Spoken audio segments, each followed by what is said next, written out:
Good morning, students. Welcome you all to this online lecture series on VLSI design. As you know, in the previous lecture, we studied in detail various sequential statements with their syntax and examples. So in today's lecture, as you see on the slide, we are going to study another important VHDL statements, that is arrays, resolution functions, packages, libraries, and concurrent statements. As you see on the slide, let's start our discussion with the very important topic of today's lecture, that is arrays. So what are arrays? The definition says that arrays are a collection of number of values of single data type. Now what that means is that an array contains multiple elements of the same type. So now what is the purpose of arrays?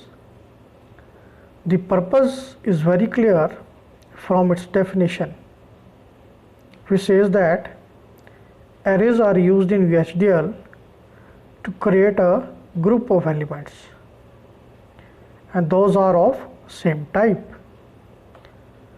So let's study its syntax. As you see in the slide,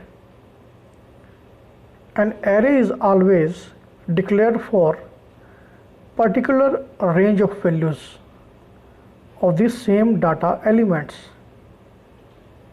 As you see the syntax, the type name array is declared for specified range of given element, that is element underscore type.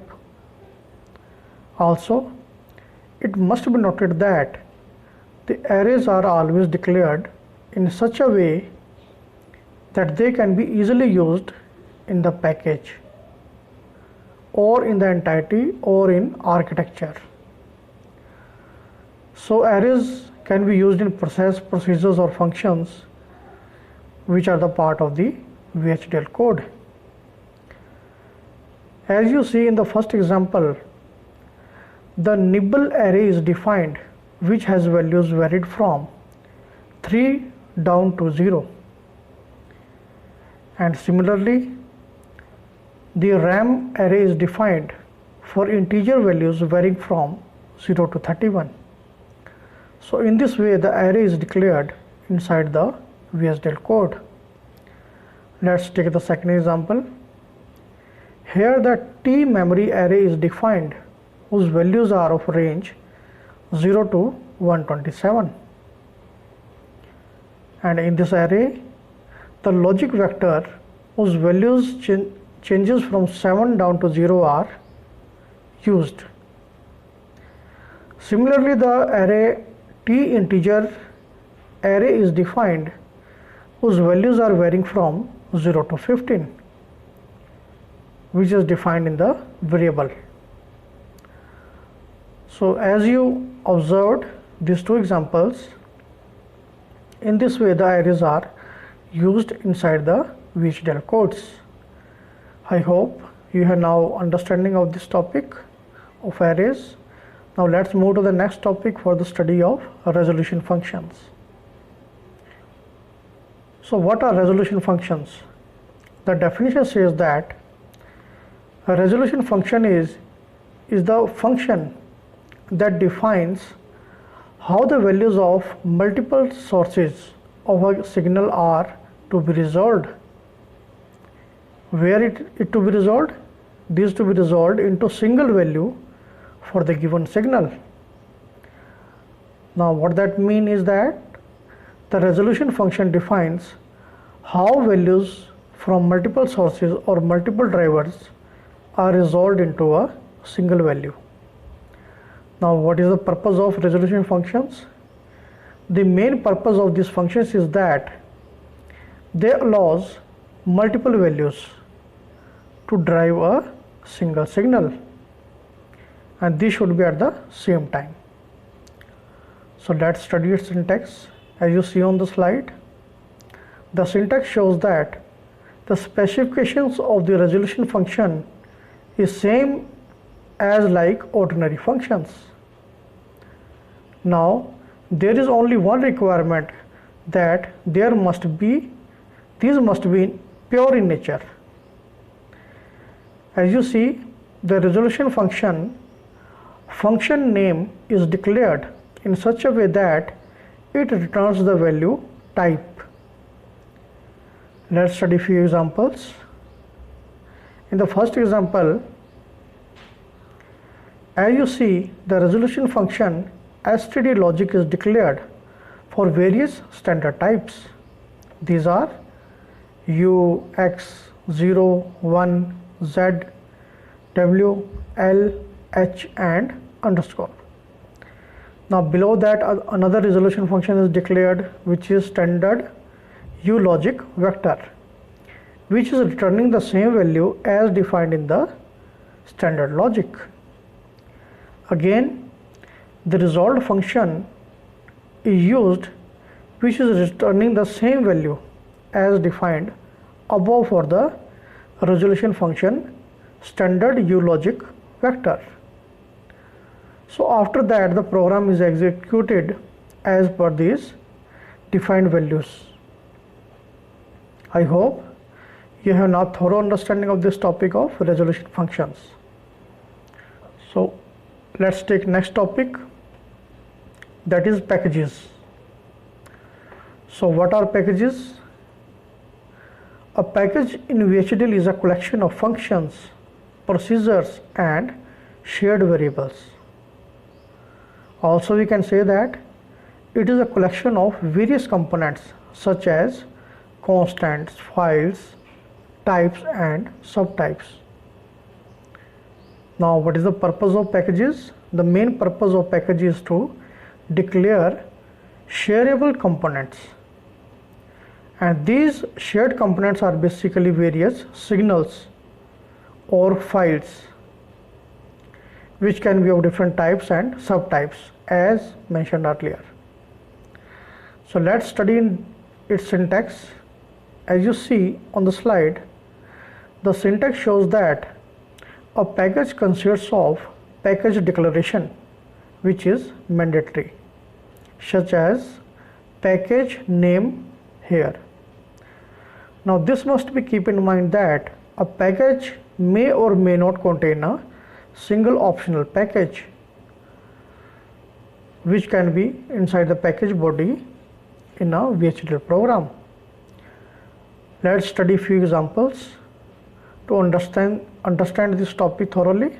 As you see in the first example, the package demo pack is declared. Now this demo pack consists of various components such as constant, sum underscore float, type, state. As you see, these components are used directly inside the programs using the execution of the VHDL code. As you see in the second example, the package body EE530 is declared initially. After that, the second component of this package, function minimum, is defined, which can have any number of variables like A and B are defined in this example.